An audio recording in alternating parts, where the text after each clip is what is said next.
আসসালামু আলাইকুম। এরকম করে আমার 5 বছরের ক্যারিয়ারটা ধ্বংস হয়ে যাবে আমি কখনো ভাবতেও পারিনি। আমি মুসলিম পরিবারের সন্তান, আমি কখনো এরকম কাজ করতে পারবো না, কারণ আমি আমার নবীকে বিশ্বাস করি, আল্লাহকে বিশ্বাস করি। হ্যাঁ, আমি 5 ওয়াক্ত নামাজ পড়ি না ঠিকই, কিন্তু মাঝে মাঝে তো নামাজ পড়ি। এরকম টোটালি এটা যে পিকচারটা দেখেছেন সম্পূর্ণ ভুল। আমি এরকম টাইপের না।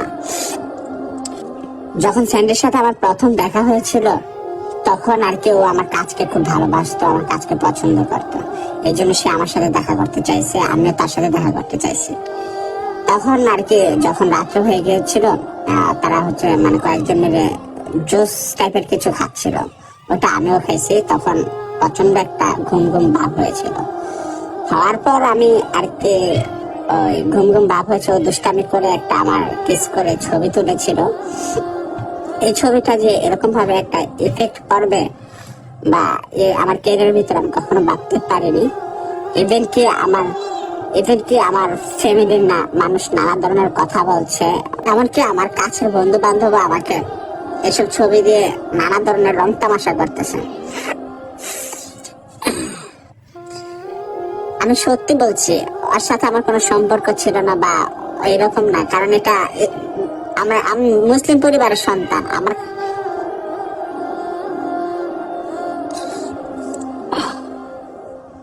আমি সত্যি কথা বলছি, এরকম সম্পর্ক জড়ানোর আমার কোনো চিন্তা ভাবনাই ছিল না, কারণ আমি একদিন না একদিন এই পৃথিবী থেকে চলে যাব আর রোজ হাসরের ময়দানে দাঁড়াবো। পরকালকে আমি প্রচন্ডভাবে বিশ্বাস করি। তাহলে সেই লোকটা কিভাবে এরকম একটা অবৈধ সম্পর্ক বা যেটা সমাজ, যেটা আমাদের ইসলামে কখনো সমর্থন করে না, সেই সম্পর্কে আমি জড়িয়ে যাব বলেন? মানুষ শুধু নেগেটিভ জিনিসটা নিয়ে বেশি সমালোচনা করে, আর একটা ভুল করলে সেটা নিয়ে অনেক মাথায় তোলে। কিন্তু এই ভুলের কারণে যে একটা মানুষের ক্যারিয়ার নষ্ট হয়ে যেতে পারে, সেটা নিয়ে কখনো ভাবেই না। আমি এত কিছু করেছি মানুষের জন্য, মানুষের কল্যাণের জন্য, এবং টিকটক ছেড়ে ভালো কিছু করার ট্রাই করছি, কিন্তু আপনারা এটাতে বিশ্বাস করে নিয়েছেন আমি স্যান্ডির সাথে সম্পর্ক আমার এরকম, আমার ক্যারেক্টার এরকম।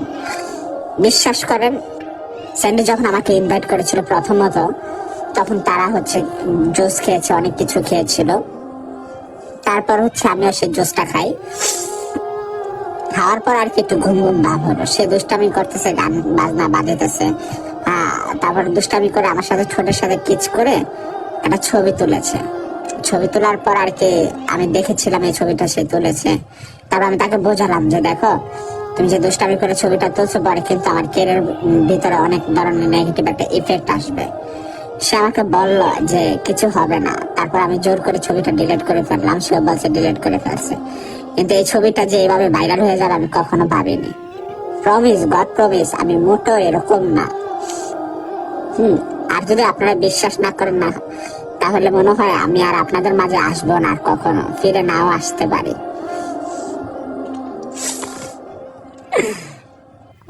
মেনে নিলাম আমি ভুল করেছি। আমার উচিত হয় না মানে একটা মানুষের সাথে এত মিশা, এত চলাফেরা করা, যার বিনিময় প্রতিদান পেয়েছি আমি।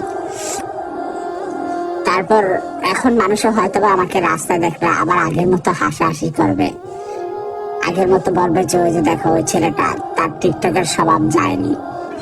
জানি এটা একটা ইসলামিক কান্ট্রি, আর হচ্ছে আমি একজন মুসলিম পরিবারের ছেলে। আমার উচিত হয় নাই যে এতটা বেশি মাতামাতি করা বা হচ্ছে বেশি করে এসব রং তামাশা মিলে ইয়ে করা। আসলে আমি ভুলে গিয়েছিলাম যে আমি কি টাইপের ভিডিও বানাই এবং হচ্ছে মানুষের জন্য কাজ করি। আমি যদি ভুল করে থাকি, আপনারা কি আমাকে ক্ষমা করবেন না? আমাকে প্লিজ সবাই ক্ষমা দৃষ্টিতে দেখবেন। আমি জানি আপনারা আমাকে ভালোবাসা দিবেন, সাপোর্ট করবেন, কিন্তু আমার ফ্যামিলি মনে হয় আর আগের মতো আমাকে ভালোবাসবে না, সম্মান করবে না। আর বন্ধু বান্ধবরা তো আছে, সারাক্ষণ এসব নিয়ে মজা করবে, তামাশা করবে। আমার ক্যারিয়ারটা যে এরকম ভাবে একটা ইফেক্ট পড়বে